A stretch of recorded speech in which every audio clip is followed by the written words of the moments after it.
오늘도 예수님의 은혜와 하나님의 사랑과 성령의 교통하시는 총이 저와 여러분의 가정과 생업과 하시는 모든 일들 위해 넘치시기를 주의 이름으로 축복합니다. 여러분, 하나님은 우리에게요 구원의 은혜를 거저 주셨어요. 그저 아무 대가 없이요 그냥 믿음으로 구원을 선물로 주셨어요. 얼마나 큰 겁니까? 여러분, 구원이라는 건 영원한 복락, 영원한 생명을 이야기해요. 끝이 없다는 거예요. 하나님과 함께 영원히 복락 속에 행복 속에 살아가는 걸 이야기하는 거예요. 그래서 에베소서 2장 8절에요. 너희는 그 은혜에 의하여 믿음으로 말미암아 구원을 받았으니 이것이 너희에게서 난 것이 아니요 하나님의 선물이라고 말씀하는 거예요. 여러분, 선물은요 줬다 뺏는 게 아니에요. 하나님이 구원을 주시고 뺏어가시는 분이 아니에요. 그걸 착각하시면 안 돼요. 여러분, 한 번 주신 구원, 한 번 주신 선물은 하나님께서 우리가 영원토록 누리길 원하신다는 걸 믿으시기를 주의 이름으로 축복합니다.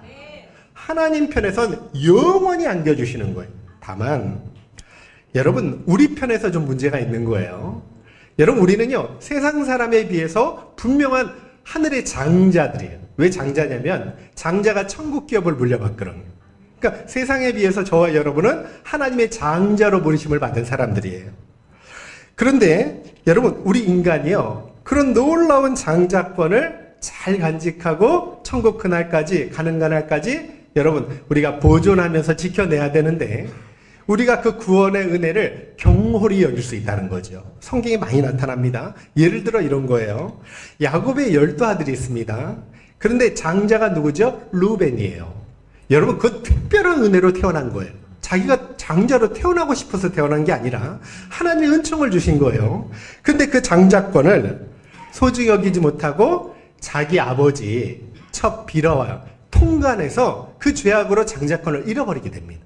근데 그 장자권이 누구한테 넘어가냐면 둘째 시므온한테 넘어가요. 근데 시므온이 셋째 동생 레위와 함께 세겜 사람들을 학살해서 또 그 장자권이 넷째 유다한테 넘어가요. 근데 유다는 어떻게 합니까? 그 장자권을 마음껏 누리게 됩니다.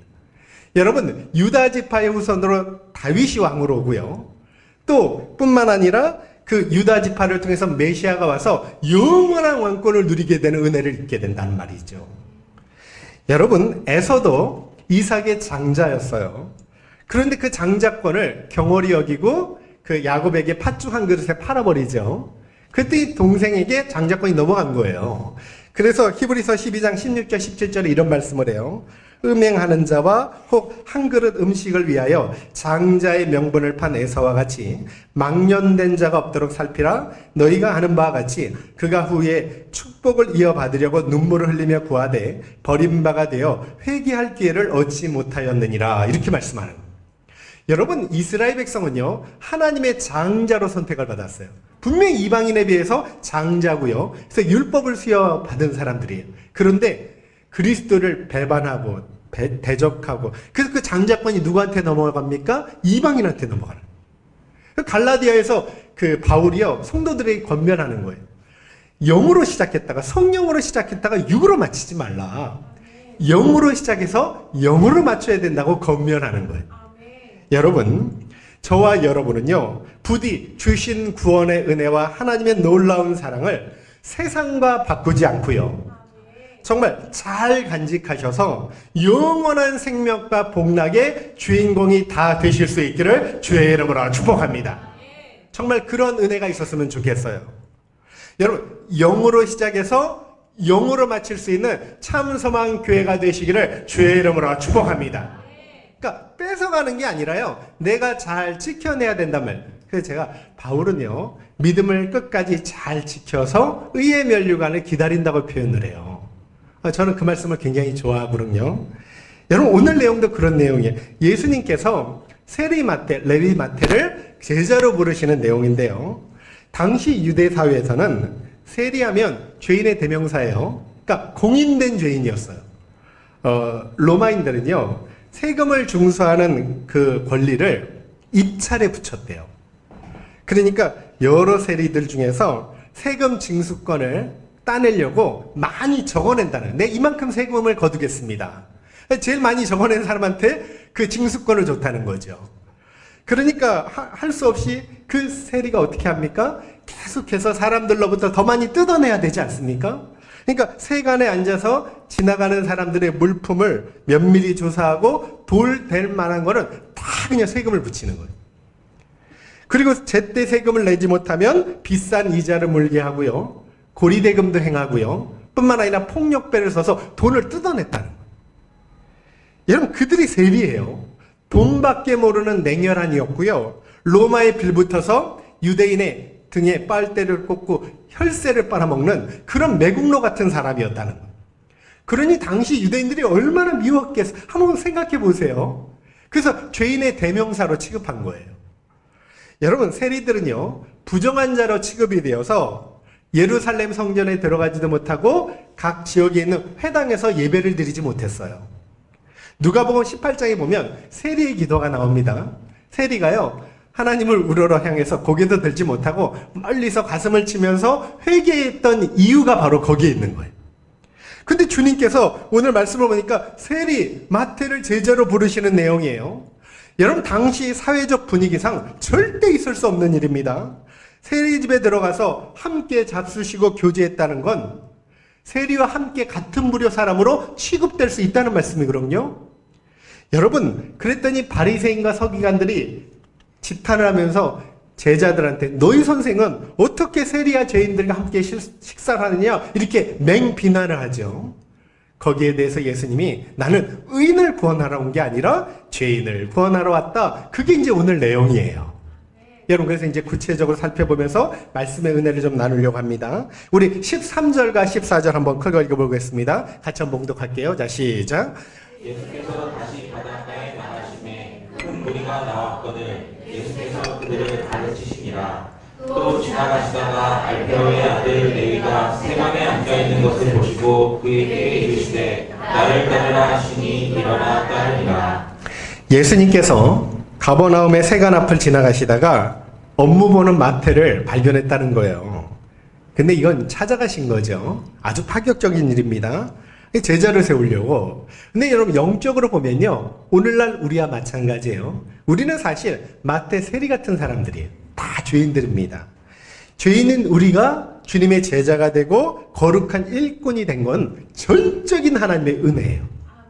우리 편에서 뭔가 잘나서 의로워서 한계 있어서 주님이 저와 여러분을 제자로 부르신 것이 아니라는 말씀이에요. 그런 걸로 구원 얻는 게 아니에요. 여러분, 우리는 세리 마태처럼 세상에서 멸시받고 천한 사람들이고 지옥 백성들이고 마땅히 멸망받아야 될 그런 악한 자들이었다는 거예요. 근데 주님께서 은혜 주셔서요, 거룩한 자녀요 하나님의 백성을 저와 여러분으로 부르셨다는 말씀이에요. 얼마나 감사합니까? 여기에 대해 사도 바울이 뭐라 그러냐면 고린도전서 1장 26절에 보니까 형제들아 너희를 부르심을 보라.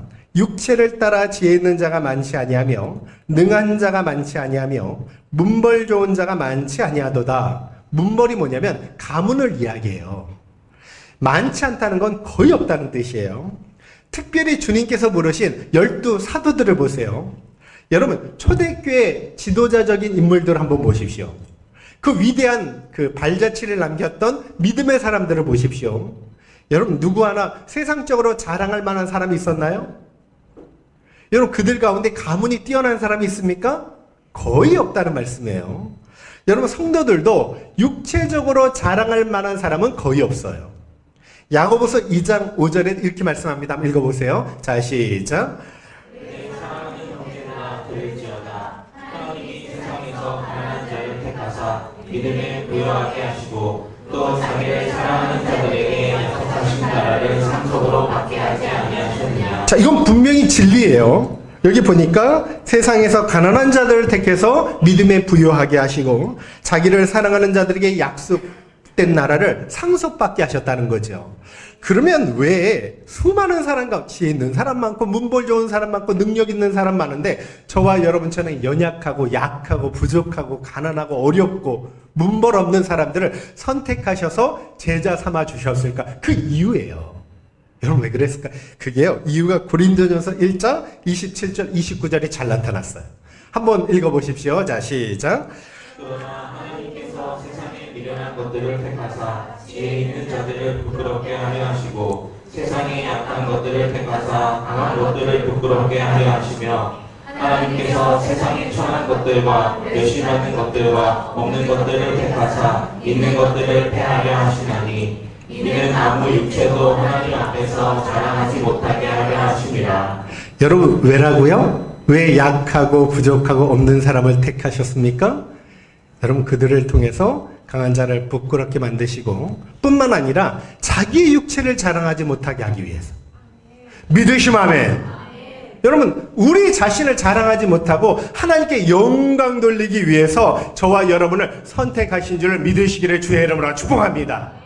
진짜 예수 믿는 사람은요 뛰어난 사람이 별로 없어요. 세상적으로 볼 때 흠모할 만한 그런 사람은 없어요. 여러분 당시 세리 마태는 그래서 우리 자신이라는 거예요. 마태복음 11장 25절에도 주님이 이렇게 감사 기도를 드려요.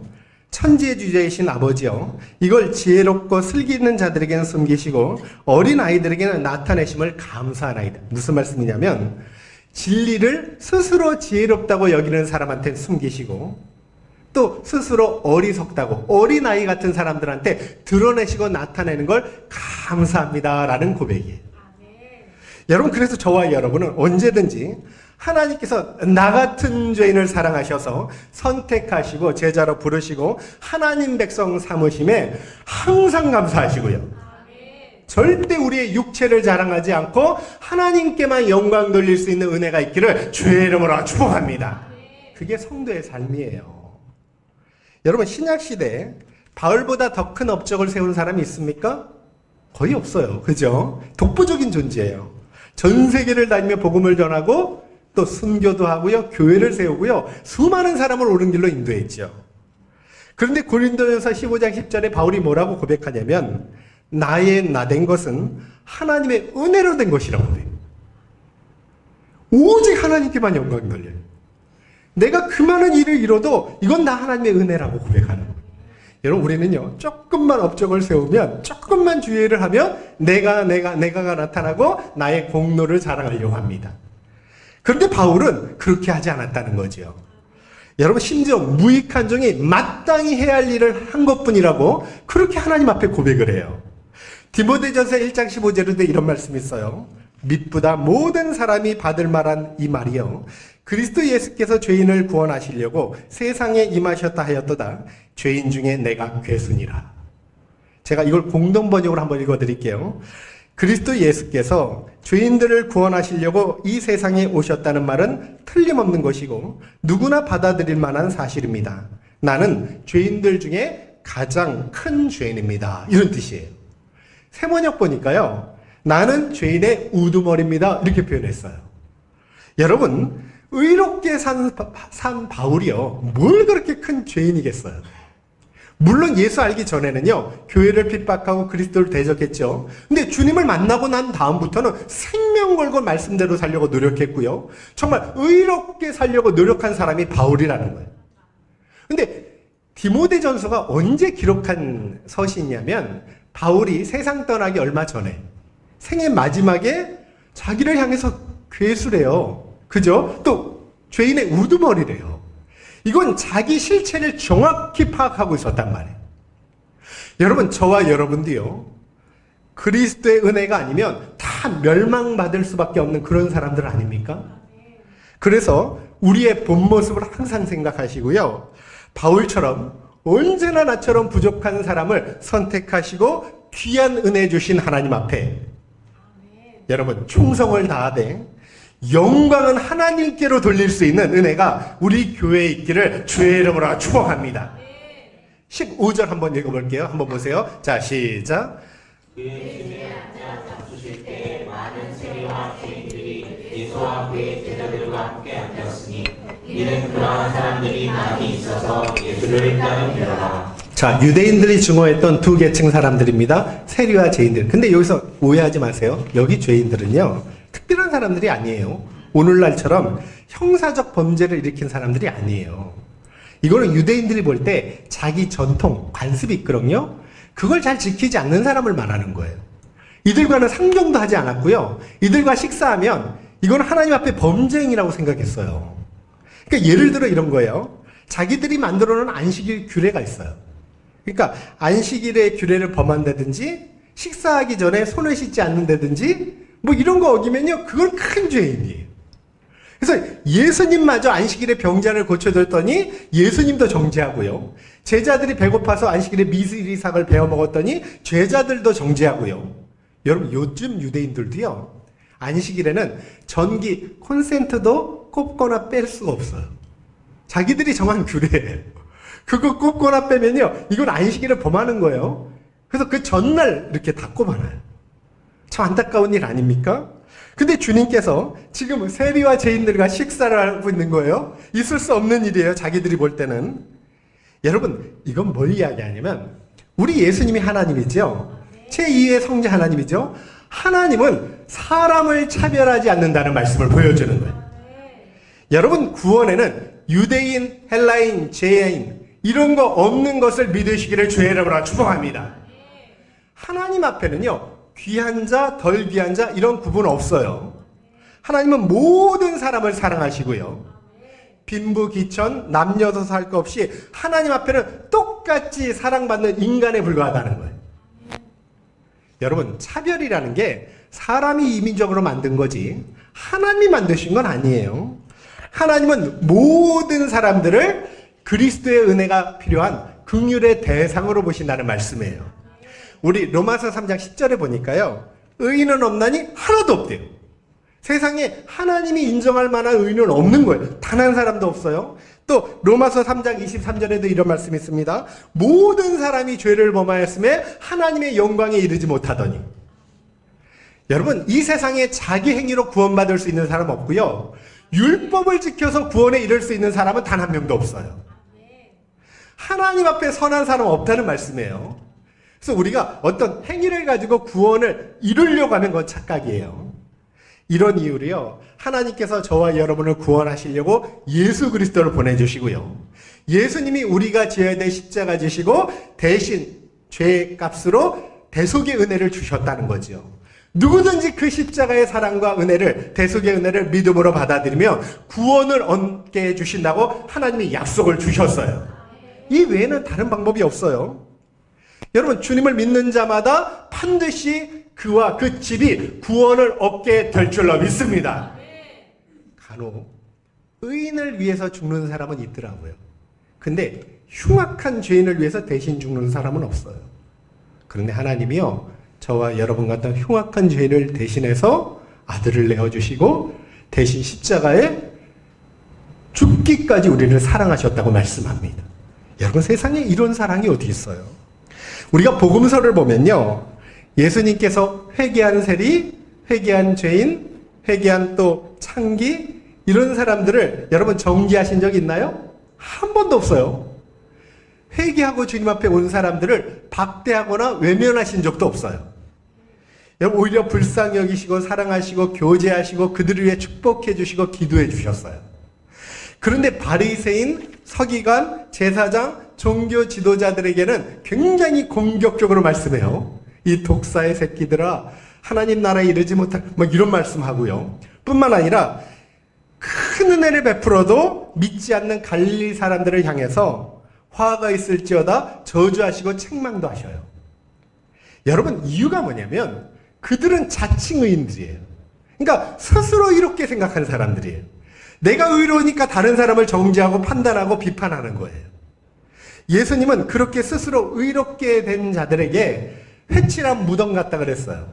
여러분, 무덤에요, 회를 칠해보면 겉이 번지르르 합니다. 근데 속은요, 시체 썩은 냄새로 진동하지 않겠어요? 바로 그런 사람들과 같다는 거예요. 여러분, 그런데 우리도 얼마든지 이런 일이 일어날 수 있습니다. 스스로 의롭게 여기고 오히려 상대를 정죄하고 내가 의인이다 아니다 이렇게 판가름하고 여러분 가로지을 수 있는 거 아닙니까? 어느 시대든 자칭 의인은 있기 마련이에요. 요즘도 교회에도요, 보니까 이렇게 자기가 딱 정하는 거예요. 문화 수준, 교육 수준, 신앙 수준 이렇게 딱 정해서 비슷한 사람들끼리만 올려요. 저 사람은 죄인이니까 가까이 하면 안 돼. 스스로 선을 그어요. 여러분, 이건 주님의 가르쳐 주신 모습이 아니잖아요. 우리 주님은 지금 세리와 창기들과 죄인들과 식사하시고 교제하시고 복음을 가르치십니다. 여러분 욥기서 34장 18절 19절 한번 읽어보세요. 이런 말씀이 있어요. 한번 보세요. 자, 시작. 그는 왕에게라도 고용주물이라 하시며 지도자에게라도 하다 하시며 고관을 욕으로 대하지 아니하시며 가난한 자들 앞에서 부자의 낯을 세워주지 아니하시나니 이는 그들이 다 그의 손으로 지으신 바 아니라. 하나님은 차별하지 않는다는 말씀이에요. 여러분 하나님은요 부자라고 특별 우대하시거나 아니면 통치자라고 편들어 주시거나 가난하다고 없이 이러지 않는다는 거예요. 어떤 신분을 가졌든 언제나 모든 사람을 공평하게 대우하시는 분이 우리 하나님이십니다. 여러분 공평하니까 구원도 공평하게 해주시는 거예요. 유대인 헬라인 나누지 않아요. 누구든지 예수 그리스도를 믿기만 하면 의로운 자라고 인정해 주시는 거고요. 영생의 은혜를 주시는 줄로 믿습니다. 그러니까 하나님이 볼 때요 의인과 악인은 딱 하나예요. 구별이. 예수님을 믿냐 안 믿냐 이 차이점이에요. 그래서 저와 여러분은요 이 자신을 남과 비교하면서 어떤 계층 사람보다 내가 좀 낫다고 우월의식을 갖거나 내가 좀 못하다고 절대 열등의식을 가지면 안 된다는 말씀이에요. 여러분 하나님께서 또 모든 사람을 귀하게 여기신 것처럼 우리 교회도 차별하지 않고 동일시 여기는 교회가 될 수 있기를 주의 이름으로 축복합니다. 야고보서에 분명히 말씀합니다. 이렇게 금가락지 끼고 온 사람은 여기 좋은 명당 자리에 앉으라 그러고 예배 자리에 또 없이 산 사람은 내 발등상에 앉으라. 그건 절대 참 믿음의 모습이 아니라고 선포하는. 여러분 우리 주님이 차별하지 않는데 우리가 선을 긋고 차별하면 어떻게 되겠냐는 거예요. 뿐만 아니라 오늘도요 뭐 없어도 주눅들지 않고요 세상을 향해서 당당히 하나님의 백성이라는 긍지를 가지고 살아가실 수 있기를 주의 이름으로 축복합니다. 누가 뭐라도 하나님 아버지는 저와 여러분의 아버지셔요. 예수님은 우리의 주와 그리스도이십니다. 여러분 이보다 더 행복한 일이 어디 있어요? 우리 17절 말씀 보세요. 한번 읽어볼게요. 자 시작. 예수께서 들으시고 그들에게 이르시되 건강한 자에게는 의사가 쓸데없고 병든 자에게라야 쓸데있느니라. 나는 의인을 부르러 온 것이 아니요 죄인을 부르러 왔노라 하시니라. 자, 예수님이 세리와 죄인들과 식사하는 걸 비판했더니 주님이 하신 말씀이에요. 내가 의인을 부르러 온 것이 아니라 죄인을 부르러 왔노라. 이렇게 말씀하는 거예요. 여러분 주님이 세상에 오신 목적을 분명히 밝히시는 거예요. 그러니까 자칭 의롭다고 생각하는 사람이 아니라 스스로 죄인됨을 고백하고 그리스도를 찾는 사람들을 부르러 오셨다는 그런 말씀이에요.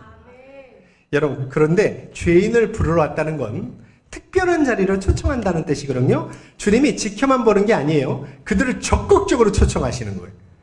여러분 낙심한 사람을 소망의 자리로 초청하시고요. 또 죄인을 용서의 자리로 부르신다는 그런 말씀이에요. 이게 주님과 이 바리새인들의 사고방식이 이렇게 달라요. 주님은 사람들을 볼 때 긍휼의 대상으로 보고 또 잃어버린 양으로 보시고요. 반드시 찾아야 될 하나님의 백성으로 보시고요. 치료받아야 될 환자로 보시지 않습니까? 근데 이 바리새인들은요. 기피 대상 1호로 보는 거예요. 얼마나 다릅니까? 여러분 근데 당시에 왜 바리새인들이 이렇게 죄인과 세리들 또 예수님까지 대적했는지 우리는 알고 있어요. 한번 생각해 보세요. 그들은 정치적인 메시아를 기다렸어요. 그러니까 자기들은 의로운 사람들이에요. 의롭기 때문에 저절로 천국에 들어가요. 그러니까 천국에 들어가면 구세주가 필요가 없어요. 오직 이 나라를 해방시켜줄 정치적인 메시아, 우리를 잘 먹고 잘 살게 해줄 세상 왕이 필요한 거예요. 그러니까 죄인들을 멸시하고 그리스도를 대적한 거예요. 여러분 그런 그들에게 주님이 너희 천국 못 들어간다고 하니까 얼마나 화가 납니까? 배척하게 죽이려고 했던 이유가 거기에 있었다는 거죠. 이 동의보감을 저술한 허준이요. 유이태라는 좋은 스승을 만나 의사가 될 수 있었대요. 근데 허준의 스승 유이태는요. 뛰어난 의술을 가졌는데 언제나 다 떨어진 갓을 쓰고 다니면서 아무 대가 없이 병든 자들을 보살펴주고 도와줬다는 거예요. 그러면서 그런 스승을 따라다니면서 배운 게 하나 있어요. 아, 의술은 기술이 아니구나. 이건 사람들을 살리는 것이고 사랑을 베푸는 것이고 바로 인술이구나라는 걸 깨닫고요. 아주 훌륭한 의사가 되었다는 거예요. 여러분, 우리 예수님도 사람들을 치료받을 환자요, 긍휼을 베풀어야 대상이요, 뿐만 아니라 반드시 찾아야 될 이런 양으로 보셨다는 그런 말씀이에요. 건강한 사람은 의사 찾지 않아요. 환자가 의사 찾는 거예요. 사도행전 2장 37절에 베드로가 설교를 합니다. 너희가 그리스도를 죽였다. 그랬더니 그들이 가슴을 치면서 이렇게 고백을 해요. 우리가 어찌할꼬 우리가 망하게 되었다고 탄식을 합니다. 자기들이 하나님을 죽였으니까. 그때 베드로가요, 구원의 길을 제시하죠. 너희가 회개하여 각각 그리스도의 이름으로 세례받고 죄사함을 받으라. 그리하면 성령의 선물을 받으리니. 여러분, 이때 그날 회개하고 구원 얻은 사람이 3,000명이래요. 놀라운 은혜 아닙니까? 그런데 여러분 아세요? 복 중에 복이 뭐냐면 내가 죄인됨을 발견하는 것이고요. 우리가 예수님을 그리스도로 믿을 수 있는 것이 은혜 중에 은혜라는 것을 꼭 기억하실 수 있기를 바랍니다. 이거보다 더 큰 애가 없어요. 왜냐하면 내가 죄인됨을 발견하지 않으면 그리스도를 찾지 않을 것이고, 근데 이게 내 힘으로 되는 게 아니에요. 우리 베드로가 예수님을 향해서 주는 그리스도시요 살아계신 하나님의 아들이십니다. 멋진 신앙 고백을 해요. 주님이 너무 기뻐하시면서 이 요나의 아들 시몬아, 이것을 내게 알게 한 이는 혈육이 아니라 하늘에 계신 내 아버지시니라. 이렇게 말씀해요. 그러니까 하나님 아버지께서 알게 해주셨다는 말씀이에요. 그러니까 저와 여러분도요, 죄인됨을 발견하고 그리스도의 긍휼하심을 오늘도 찾고요, 그리스도를 의지하고 믿고 살아간다는 자체가 이 세상 그 무엇보다도 복 중에 복이라는 걸 믿으실 수 있기를 주의 이름으로 축복합니다. 이거보다 더 큰 은혜 없는 거예요. 누가복음 5장에 보니까 베드로가 밤새 그물을 내립니다. 한 마리도 못 잡았어요. 그랬더니 주님이 깊은 데로 가서 그물을 내리라 하죠. 베드로가 밤새 잡은 것이 없지만은 말씀에 순종해서 내가 그물을 내리이다 했는데요, 2배가 잠길 정도로 만선의 기쁨을 얻게 됩니다. 근데 그가요, 그 기적을 통해서 예수님이 메시아됨을 깨닫고요, 바로 엎드려서 주님, 저를 떠나서서 나는 죄인으로서이다 고백을 하게 되는. 그러니까 기적을 통해서 자기의 죄인됨을 발견하고 예수 그리스도의 메시아 되심을 발견했다는 말씀이죠. 그래서 복되고 복된 일은요, 오늘도 두 손 들고 주님 앞에 나가서 하나님의 은총을 얻는 일임을 꼭 믿으시기를 주의 이름으로 축복합니다. 누가복음 18장이에요. 세리와 바리새인의 기도가 나타나요. 바리새인은 자칭의인들이에요. 그러니까 어떻게 기도하냐면 서서 하늘을 막 우러러보면서 하나님, 나는 저들 죄인 세리와 달라요. 일주일에 2번 금식하고요, 소득의 11조를 드리고요, 이러면 자기 의를 막 드러내요. 근데 세리는요, 여러분 세리가 어떤 사람인지 알잖아요. 감히 하늘을 향해서 우러러 보지도 못하고요, 성전에 못 들어가니까 멀리 서서 가슴을 치면서 하나님, 전 죄인입니다, 저를 용서해 주세요 하고 긍휼을 구하는 거예요. 주님께서 말씀하는 거예요. 바리새인과 세리의 기도 중에 누가 연락됐겠냐는. 여러분, 하나님은요, 세리의 기도를 연락하시고 그의 의롭다고 인정을 받게 하셨다고 그렇게 말씀하는 거예요. 그러니까 기억하셔야 돼요. 그래서 가장 복되고 기쁜 일이 내 죄인됨을 발견하고 그리스도의 은혜를 찾는 일이라는 말씀이에요. 오늘도 우리가 기도하고 하나님 은혜 주세요. 하나님의 은혜 없으면 오늘도 살아갈 수 없습니다.